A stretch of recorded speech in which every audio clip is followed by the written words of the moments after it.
Hello guys, स्वागत है आपका हमारे YouTube channel live history book में। तो साथियों, मैं प्रेमेश यादव लेके आ गया हूँ मेडिवल इंडियन हिस्ट्री के मोस्ट इंपॉर्टेंट क्वेश्चन की सीरीज़। तो इस सीरीज़ के 4 वीडियो पहले ही आ चुके हैं। ये इस सीरीज़ का 5वां वीडियो है। इस वीडियो में बहुत ही इंपॉर्टेंट क्वेश्चन होने वाले हैं, तो वीडियो को अंत तक जरूर देखिएगा। ओके, तो स्टार्ट करते हैं अपने पहले क्वेश्चन के साथ। मुगल साम्राज्य का ऐसा कौन सा बादशाह था जिसने अपने भाइयों में साम्राज्य का विभाजन किया हो? बहुत ही इंपॉर्टेंट क्वेश्चन है। तो इसका ऑप्शन है Babur, option B Humayun, option C Akbar, option D Jahangir. इसका सही जवाब होगा हुमायूं। ऑप्शन बी सही यहाँ पे हुमायूं। तो हुमायूं ही एक मुगल साम्राज्य का एकमात्र ऐसा बादशाह है जिसने अपने भाइयों में साम्राज्य का विभाजन किया था। आपको बता दें कि बाबर के 4 पुत्र थे, हुमायूं, कामरान, अस्करी और हिंदाल। हुमायूं इन सब में बड़ा था और इसीलिए ये 1530 ईस्वी में जब बाबर की मृत्यु होती है तो हिंदुस्तान के सिंहासन पर बैठता है और इसने अपने भाइयों में साम्राज्य का विभाजन किया, जो बाद में इसकी असफलता का बहुत बड़ा कारण बनता है। हुमायूं ने अपने पिता के आदेश के अनुसार कामरान को काबुल एवं कांधार, अस्करी को संभल और हिंदाल को अलवर की जागीर दी थी। इसके अलावा अपने चचेरे भाई सुलेमान मिर्जा को बदख्शा की जागीर दी थी। ओके साथियों, तो नेक्स्ट क्वेश्चन देखते हैं।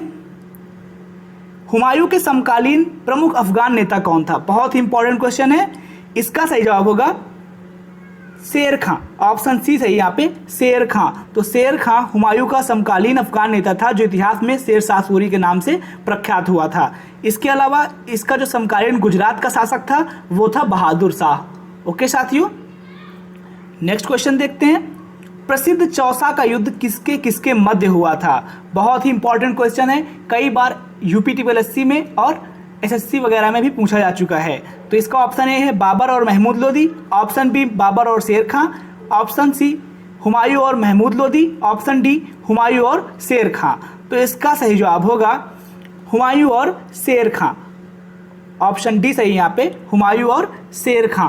तो 1539 ईस्वी में हुमायूं और शेर खां के बीच बहुत ही प्रसिद्ध युद्ध चौसा का युद्ध होता है जिसमें हुमायूं हार जाता है। ओके साथियों, इसके बाद ही हुमायूं अपने घोड़े सहित गंगा नदी में कूद जाता है और एक भिस्ती की सहायता से अपनी जान बचाता है।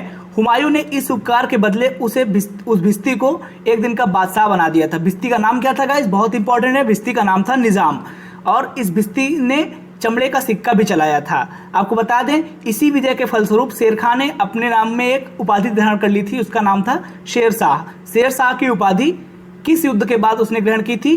तो इसका सही जवाब होगा चौसा के युद्ध के बाद, जो कि 1539 ईस्वी को होता है।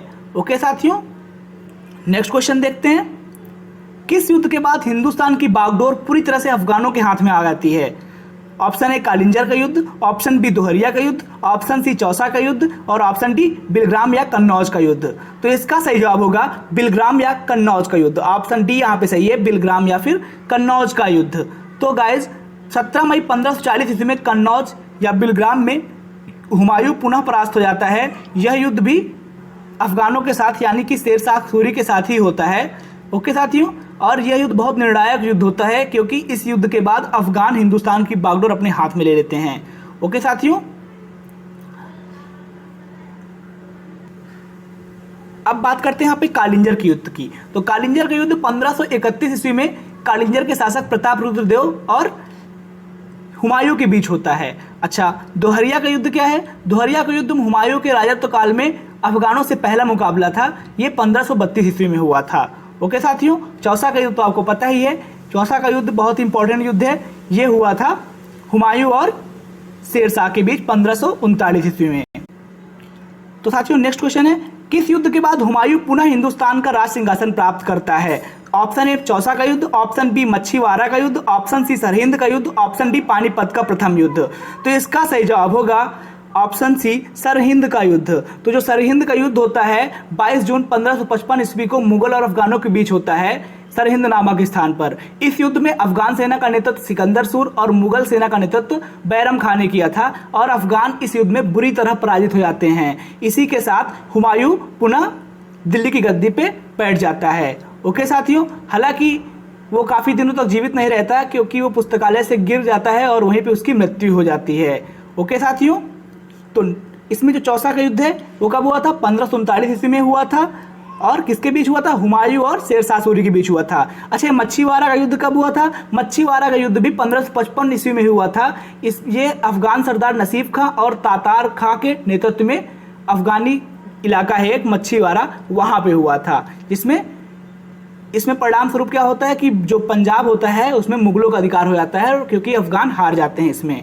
ओके साथियों, और पानीपत का प्रथम युद्ध कब हुआ था? पानीपत का प्रथम युद्ध 1526 ईस्वी में हुआ था। यह हुआ था बाबर और इब्राहिम लोदी के बीच। ओके साथियों, नेक्स्ट क्वेश्चन देखते हैं। फरीद बचपन में किसका नाम था? बहुत ही इंपॉर्टेंट क्वेश्चन है। इसका सही जवाब होगा शेरशाह सूरी। ऑप्शन ए यहाँ पे सही है, शेरशाह सूरी। तो शेरशाह सूरी फरीद का बचपन का नाम फरीद था। शेरशाह सूरी का जन्म 1472 ईस्वी में होशियारपुर नामक स्थान पर हुआ था। ओके साथियों, शेरशाह बचपन का नाम फरीद था। उसका प्रारंभिक जीवन बहुत ही कष्टमय था। शेरशाह के पिता हसन खां जौनपुर के एक छोटी जागीरदार थे, लेकिन दक्षिण बिहार के सूबेदार बहार खां लोहानी ने उसे एक शेर मारने के उपलक्ष्य में शेर खां की उपाधि दी थी। ओके साथियों, आपको बता दें कि इसने मोहम्मद शाह जो कि बहार खां लोहानी नाम से जाने जाते हैं, उनकी विधवा पत्नी दूदू बेगम से विवाह कर लिया था। इस प्रकार वो एक तरह से दक्षिण बिहार का शासक बन जाता है। नेक्स्ट क्वेश्चन देखते हैं। प्रसिद्ध सूरजगढ़ का युद्ध किनके मध्य हुआ था? तो प्रसिद्ध सूरजगढ़ का युद्ध किसके साथ हुआ था? तो ये ऑप्शन ए है शेरशाह सूरी और सिकंदर लोदी। ऑप्शन बी शेरशाह सूरी और हुमायूं। ऑप्शन सी शेरशाह सूरी और महमूद शाह। ऑप्शन डी शेरशाह सूरी और गखोरों के साथ। तो इसका सही जवाब होगा ऑप्शन सी शेरशाह सूरी और महमूद शाह। तो जो सूरजगढ़ का युद्ध है 1534 ईस्वी में शेर खां ने बंगाल के अयोग्य शासक महमूद शाह के साथ किया था। इसमें वो महमूद शाह से 13 लाख दिनार लेने के लिए भी वश कर देता है। उसको हराने के बाद उससे 13 लाख दिनार लेता है।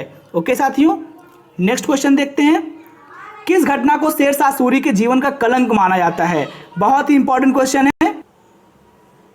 ऑप्शन ए मारवाड़ का युद्ध। ऑप्शन बी रोहतासगढ़ी के किला निर्माण। ऑप्शन सी मालवा पर आक्रमण और ऑप्शन डी रायसीन पर आक्रमण।